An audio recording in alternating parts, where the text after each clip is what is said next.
Hello friends, interesting facts में आपका स्वागत है दोस्तों। थोड़ी देर पहले मेरे को एक न्यूज़ मिली थी दोस्तों, जो कि जमा करती है बीबीसी न्यूज़ और एनडीटीवी को दोस्तों। दो डिफरेंट न्यूज़ चैनल्स को जमा करती है और दो डिफरेंट न्यूज़ आर्टिकल्स को जमा करती है। सोचा आप तक पहुंचा देता। एक्चुअली ये न्यूज़ में ये बताया जा रहा है दोस्तों, जो फंड में रात में एक वीडियो बनाया था, जो कि सारे के सारे वर्ल्ड के जो भी टिकटॉक यूजर्स है, इंडिया भी शामिल होता है, इनको एक फंड राइज हुआ है दोस्तों 2 बिलियन का। अब ये किसमें किसको कितना जमा होता है, इंडिया को कितना जमा होता है, यूएस को कितना जमा होता है, ऑस्ट्रेलिया को कितना जमा होता है, इन्होंने ये भी कहा। इसकी डिटेल भी हम लोग बहुत ही जल्द आपको एक चैट बना के आप तक पहुंचा देंगे करके दोस्तों। तो इस पे एक बातचीत हुई है दोस्तों, ये सोचा ये आप तक पहुंचा होता है। एक और चीज है दोस्तों, इंडिया के जो मिनिस्ट्री ऑफ अफेयर्स है, इन्होंने एक चीज कही है दोस्तों, और आईटी मिनिस्ट्री है, इन्होंने एक और चीज कही दोस्तों।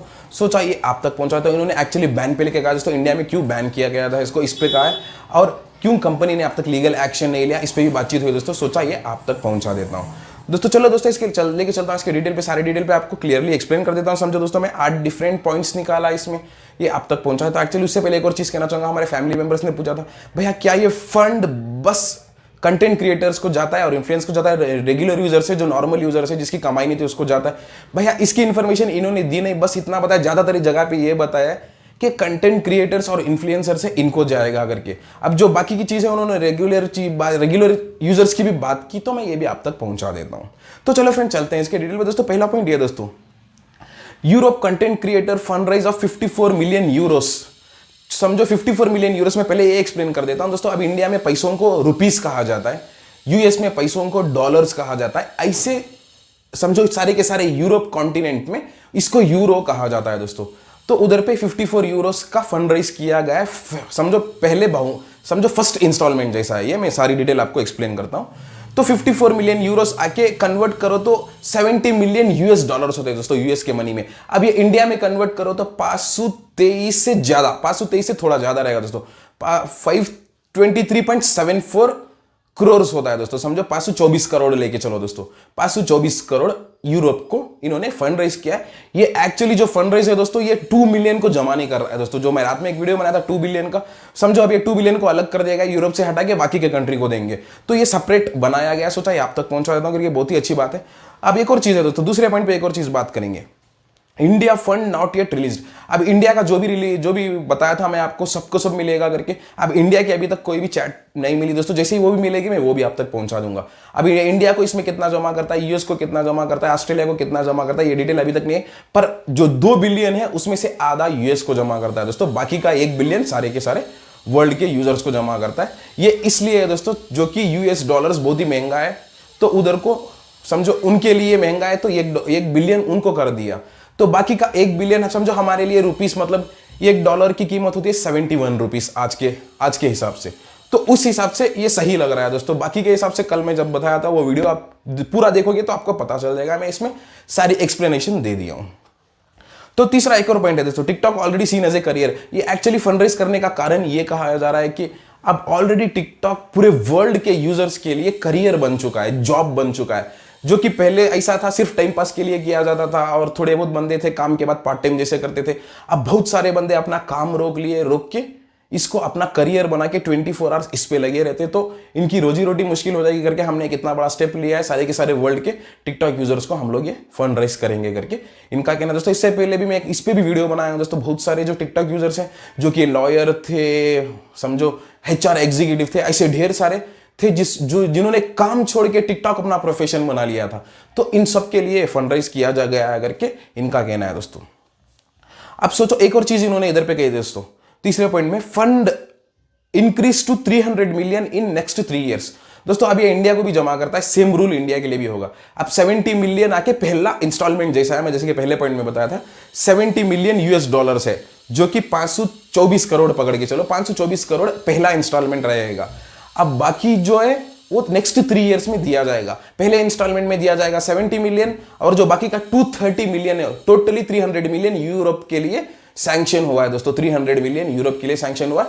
तो पहले इंस्टॉलमेंट में मिलेगा इनको 70 मिलियन यूएस डॉलर्स, उसके बाद जो भी 230 यूएस डॉलर्स है, 230 मिलियन यूएस डॉलर से धीरे धीरे करके इनको इंस्टॉलमेंटली मिलता जाएगा। इन्होंने ये भी कहा है कि इसकी सारी डिटेल हम लोग एक चार्ट प्रिपेयर करेंगे, आप तक पहुंचा देंगे। जैसे ये भी मेरे को मिलेगा मैं ये भी पहुंचा दूंगा दोस्तों। रही बात इंडिया की, ये अभी तक कुछ भी नहीं मिला मेरे को, जैसे ये भी आ जाएगा मैं ये भी आप तक पहुंचा दूंगा। तो तीसरा पॉइंट ये था। चौथा पॉइंट एक और है दोस्तों, TikTok time for a new IT framework. एक नया आईटी फ्रेमवर्क निकला है दोस्तों, जिसमें सारी डिटेल बताई गई है। तो सोचा मैं आप तक पहुंचा देता हूं करके चौथा पॉइंट देता था। पांचवा पॉइंट देखो रे दोस्तों, ban in India was because intelligence report and cyber watchdogs reports. अब इधर पे क्लियरली ये बताया जा रहा है पहले बैन होने का रीजन क्या है करके पूछा गया। तो आईटी फ्रेमवर्क से जो भी आईटी मिनिस्ट्री है, फॉरेन मिनिस्ट्री है, इन लोगों से इसके रिलेटेड जो भी ऑफिशियल्स है, गवर्नमेंट ऑफिशियल्स है, इनसे पूछा गया तो इन्होंने बताया। समझो हम लोग इससे पहले भी कई बार इसको बैन कर चुके हैं, पर लीगली बैन किए थे बता के, जब कोर्ट केस करके गया था नॉर्मली हो गया था। अब की बार हम लोगों को इंटेलिजेंस से रिपोर्ट मिली है, जो इंटेलिजेंस से रिपोर्ट मिली है कि एक्चुअली जो अनवांटेड डेटा होता है वो भी टिकटॉक लेती है। अब समझो थोड़ा बहुत डेटा लेना होता है, नाम, डेट ऑफ बर्थ, एज, ऐसे लेना होता है। अब इसमें जो नहीं चाहिए होता है वो भी लेती है टिकटॉक करके, एक रिपोर्ट मिली है इंटेलिजेंस रिपोर्ट से। और ये जो साइबर वॉचडॉग है इनसे मिला है, तो हम लोगों ने इसे बैन लगाने की सोची है करके बैन लगा दिया डायरेक्ट बगैर कोई इंक्वायरी के, और इस पे इंक्वायरी कर रहे हैं करके इनका कहना है दोस्तों। उन्होंने एक और चीज कही दोस्तों, एक्चुअली ये पिछले साल भी बैन हुआ था, उस समय में 24 से 25 दिन तक ये बैन चालू था। उसके बाद मद्रास हाई कोर्ट ने ये बैन लिफ्ट करने का ऑर्डर दिया, तो फिर अनबैन हो गया था। अब की बार ये समझो कितने दिन जाएगा, क्या जाएगा, इनको भी कोई आइडिया नहीं। इन्होंने ये कहा है कि गलती रही तो ये 59 ऐप्स की तो पक्का बैन लगेगा इन पे करके इनका कहना है दोस्तों। अब रही बात बाकी के 59 ऐप्स ने ये की चीज कही है कि कोई हम लोग ऐसा काम नहीं किए अभी तक, हम लोगों ने इसका आंसर भी दे दिया है करके। अब क्या सही है क्या गलत है, एक बार सारी की सारी इंक्वायरी चालू होगी दोस्तों, तभी पता चलेगा। और एक और चीज भी इन्होंने ये कही दोस्तों, सारे के सारे बताते हैं कि पॉलिटिकल रीजन है करके, ऐसा कुछ भी नहीं है करके इनका कहना है। पर एक्चुअली हकीकत ये दोस्तों, आप भी समझते हो मैं भी समझता हूँ, सारे का सारा समझो 90% तक पॉलिटिक्स है दोस्तों इसमें। तो पांचवा पॉइंट ये था दोस्तों। छठवां पॉइंट एक और है दोस्तों, The blocking order could have been challenged in Indian courts by all companies। इधर पे ये आईटी मिनिस्टर ने भी कहा है दोस्तों, ये जो ब्लॉक हम लोग किए थे, बैन और ब्लॉक किए थे, एक्चुअली ये बैन इस तरीके से होता है, सिर्फ ब्लॉक किया जाता है इंडियन यूजर्स के लिए, ताकि इंडियन यूजर्स जब तक ये रेक्टिफाई नहीं हो जाता, जो भी चल रहा है समझो, अब कोर्ट केस जो भी चल रहा है, जो भी इस पे वेरिफिकेशन चल रहा है, जब तक ये खत्म नहीं हो जाता, इस पे ब्लॉक कर दिया हम लोगों ने।